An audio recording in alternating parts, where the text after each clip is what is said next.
Baiklah, saya Ria akan melanjutkan presentasi dari Suhendrawan. Di sini saya akan menjelaskan mengenai tentang pengiriman. Pengiriman di sistem SAP ERP yaitu meliputi melepaskan dokumen ke gudang untuk menggunakan memilih mengepak. Selanjutnya proses pengiriman memungkinkan pengiriman yang akan dibuat sehingga kegiatan gudang dan pengiriman dilakukan secara lebih efisien. Setelah sistem telah menciptakan dokumen untuk memilih, pengepakan, dan pengiriman, dokumen yang ditransfer ke modul manajemen bahan.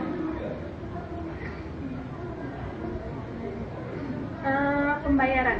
Ketika pelanggan mengirim dalam pembayaran, secara otomatis diproses oleh sistem SAP ERP, yaitu meliputi debit card dan kredit untuk mengurangi rekening pelanggan. Perekaman tepat waktu dari transaksi ini memiliki efek pada ketepatan waktu dan keakuratan berikutnya kredit cek untuk pelanggan. Standar pesanan di SAP ERP yaitu meliputi bagaimana proses penjualan agar filter snacker ini akan bekerja dengan sistem ERP SAP. Bagaimana sistem ERP akan membuat pesanan penjualan SS ini memproses lebih akurat dan lebih efisien. Mengambil pesanan dalam SAP ERP yaitu dengan menentukan jumlah yang diberikan oleh perusahaan untuk setiap pelanggan dalam satu database. Untuk bidang data yang masuk, sistem SAP ERP menentukan apakah sebuah entry data itu valid atau tidak. Pesanan dalam SAP ini ada kelanjutannya yaitu meliputi pelanggan data master.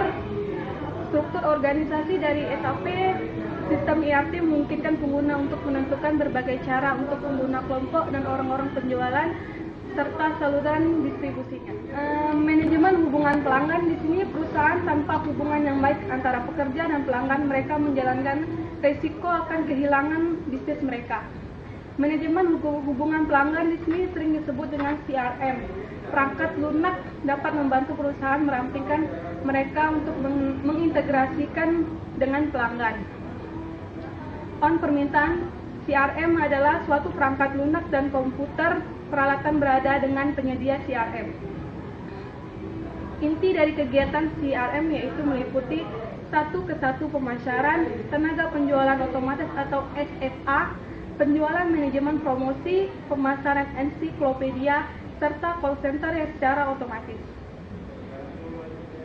Software dari SAP CRM meliputi SAP ERP sistem proses transaksi bisnis dan menyediakan banyak data mentah untuk CRM. Bisnis SAP Warehouse seperti pelaporan dan analisis data tradisional. Tampilan SAP CRM adalah untuk menyediakan satu set alat untuk mengolah 3 bidang tugas dasar atau pekerjaan yaitu meliputi pemasaran, penjualan, maupun layanan. Manfaat CRM yaitu biaya yang lebih rendah, pendapatan akan menjadi tinggi, peningkatan strategi dan pengukuran kinerja. Udah. Baiklah, saya akan melanjutkan dari penjelasan teman saya, Ria Agustina. Fitur snacker yang tidak terintegrasi adalah sistem informasi yang tidak efisien. Sebuah sistem ERP seperti SAP ERP memerlukan penjualan sebagai urutan fungsi-fungsi terkait sebagai berikut: menerima pesanan, menetapkan harga, memeriksa ketersediaan produk, memeriksa kredit pelanggan, mengatur untuk pengiriman, penagihan, dan mengumpulkan pembayaran.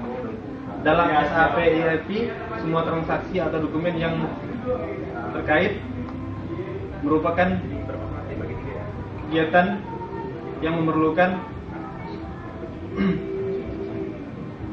semua dari perusahaan tersebut.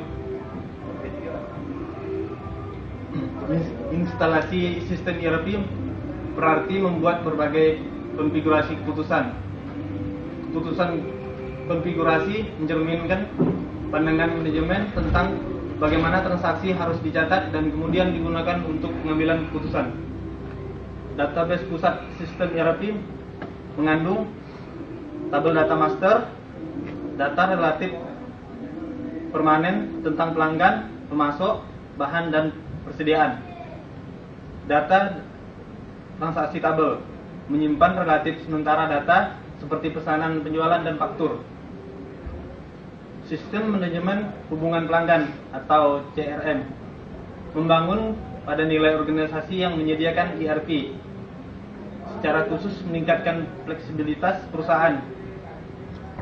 Database umum mengenai layanan pelanggan, berbagai macam perangkat lunak CRM yang tersedia, dapat dipasang di rumah atau on demand. Baiklah, sampai di sini penjelasan dari saya. Yang selanjutnya akan dijelaskan oleh Saudara Reja.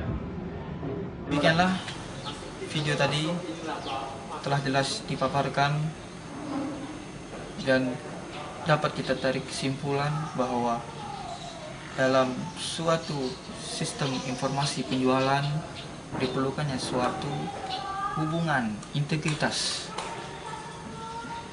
yang menghubungkan antara bagian-bagian dalam sebuah perusahaan. Tentunya dalam membuat suatu sistem integritas yang baik akan diperlukannya suatu ISDM atau sumber daya yang sangat baik, yang didukung dengan teknologi yang baik juga. Demikianlah demikianlah video ini kami buat. Semoga menjadi bermanfaat. Mohon maaf. Terima kasih dan sampai jumpa.